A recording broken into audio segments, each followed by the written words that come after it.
Hello दोस्तों, अपने सुरीली आवाज़ से देश दुनिया पर दशकों से राज करने वाली सुर साम्राज्ञी लता मंगेशकर का निधन हो गया है। भारत रत्न से सम्मानित गायिका ने मुंबई के ब्रीच कैंडी अस्पताल में अपनी अंतिम सांस ली। वह 92 वर्ष की थी। भारत की नाइट एंजल के नाम से दुनिया भर में मशहूर लता मंगेशकर ने करीब 5 दशक तक हिंदी सिनेमा में फीमेल प्लेबैक सिंगिंग में एक छत्र राज किया। मंगेशकर जी ने 1942 में महज 13 साल की उम्र में अपने करियर की शुरुआत की थी। उन्होंने कई भारतीय भाषाओं में अब तक 30,000 से ज़्यादा गाने गाए हैं। उन्हें देश के सर्वोच्च नागरिक सम्मान भारत रत्न से भी नवाजा जा चुका है। इनके अलावा उन्हें पद्म भूषण, पद्म विभूषण और दादा साहब फाल्के पुरस्कार से भी सम्मानित किया जा चुका है। जनवरी में कोरोना पॉजिटिव पाए जाने के बाद उन्हें मुंबई के एक अस्पताल में भर्ती कराया गया था। बाद में वह निमोनिया से पीड़ित हो गई। हालत बिगड़ने के बाद उन्हें वेंटिलेटर सपोर्ट पर रखा गया था। उनकी हालत में सुधार के बाद वेंटिलेटर सपोर्ट भी हट गया था, लेकिन 5 फरवरी को उनकी स्थिति बिगड़ने लगी और उन्हें फिर से वेंटिलेटर सपोर्ट पर रखा गया।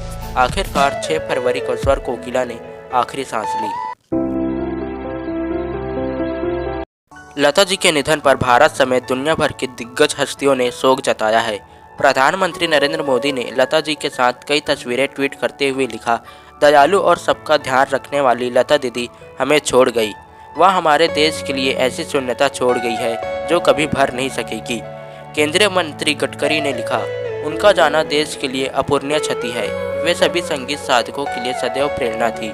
लता दीदी प्रखर देशभक्त थी। उनका जीवन अनेक उपलब्धियों से भरा रहा। लता जी हमेशा ही अच्छे कामों के लिए हम सभी को प्रेरणा देती रही।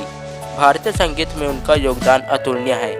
30,000 से अधिक गाने गाकर उनकी आवाज़ ने संगीत की दुनिया को सुरों से नवाजा है। लता दीदी बेहद ही शांत स्वभाव और प्रतिभा की धनी थी। शिवसेना के प्रवक्ता एवं राज्यसभा सांसद संजय राउत ने लिखा, तेरे बिन भी क्या जीना।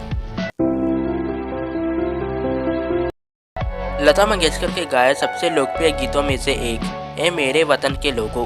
पहले लता जी ने कवि प्रदीप के लिखे इस गीत को गाने से इनकार कर दिया था, क्योंकि वह रिहर्सल के लिए वक्त नहीं निकाल पा रही थी।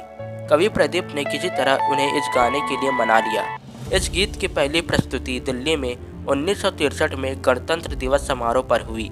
लता जी ने इसे अपनी बहन आशा भोसले के साथ गाना चाहती थी। दोनों साथ में इसकी रिहर्सल कर भी चुकी थी, मगर इसे गाने के लिए दिल्ली जाने के एक दिन पहले ही आशा जी ने जाने से इनकार कर दिया। तब लता मंगेशकर जी ने अकेले ही इस गीत को आवाज़ दी और यह गीत अमर हो गया। जरा आँख में भर लो।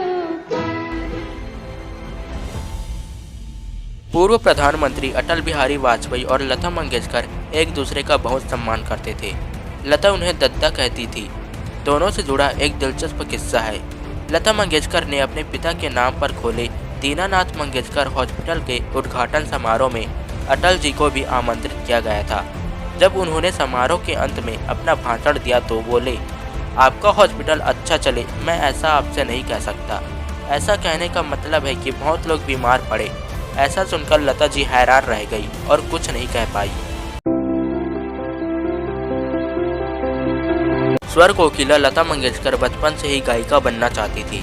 उन्होंने पहली बार वसंत जोगलेकर द्वारा निर्देशित फिल्म कीर्ति हसाल के गाने में अपनी आवाज़ दी, लेकिन उनके पिता नहीं चाहते थे कि लता फिल्मों के लिए गाए, इसलिए इस फिल्म से लता मंगेशकर के गाने को निकाल दिया गया था। जब लता जी के पिता की मृत्यु हुई तब लता जी को पैसे की किल्लत झेलनी पड़ी थी, जिसके बाद उन्हें काफ़ी संघर्ष करना पड़ा। इसी बीच उन्हें हिंदी और मराठी फिल्मों में काम करने का मौका मिला। बताया जाता है कि उसे अभिनय करना ज़्यादा पसंद नहीं था, लेकिन पैसों की ज़रूरत की वजह से उन्होंने बतौर अभिनेत्री कुछ फिल्मों में काम किया। लता मंगेशकर की पहली फिल्म पाहिली मंगला गौर थी, जो वर्ष 1942 में रिलीज हुई थी। इस फिल्म में लता जी स्नेह प्रभा प्रधान की छोटी बहन के रोल में नजर आई थी। इसके बाद लता दीदी को मायने बाल, चिमुकला संसार, गजभाऊ, बड़ी माँ, छत्रपति शिवाजी और मांद जैसी फिल्मों में देखा गया है। आपको बता दें कि बड़ी माँ में लता जी को नूरजहां के साथ अभिनय करने का मौका मिला था। लता दीदी के साथ उनकी छोटी बहन आशा भोसले ने भी इस फिल्म में काम किया था। लता जी ने खुद की भूमिका के लिए भी गाने गाए हैं और अपनी बहन आशा जी के लिए पार्श्व गायन भी किया। मीडिया रिपोर्ट के मुताबिक लता मंगेशकर जी ने महज 13 साल की उम्र में डेब्यू किया था। उनकी पहली कमाई 25 रुपये थी। उनकी लाइफस्टाइल काफ़ी सिंपल थी, लेकिन उनके पास कारों का बेहतरीन कलेक्शन था। रिपोर्ट के मुताबिक लता दीदी के पास करीब 370 करोड़ रुपए की कुल संपत्ति थी। उनकी अधिकांश कमाई उनकी गानों की रॉयल्टी से हुई थी। इसके अलावा उन्होंने अच्छा खासा इन्वेस्टमेंट भी किया था।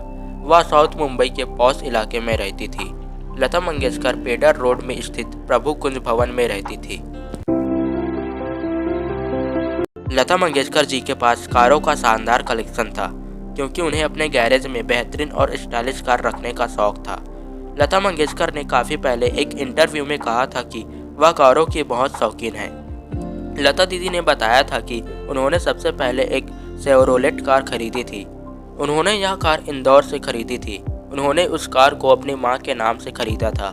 इसके बाद उनके गैराज में बुइक कार आई। उनके पास क्रिसलर कार भी थी। सोशल मीडिया पर लता मंगेशकर जी के निधन की खबर सुनकर फैंस और सेलेब शॉक्ड है। सभी सिंगर की आत्मा को शांति मिलने की दुआ कर रहे हैं। फैंस की आंखें नम हैं। आज हर भारतीय की आंखों में आंसू है। लता मंगेशकर की सुरीली आवाज़ उनके चाहने वालों के कानों में गूंज रही है।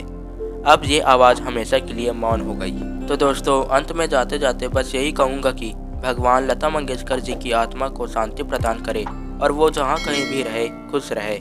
और ऑल इन वन फैक्ट की तरफ से लता जी को भावपूर्ण श्रद्धांजलि।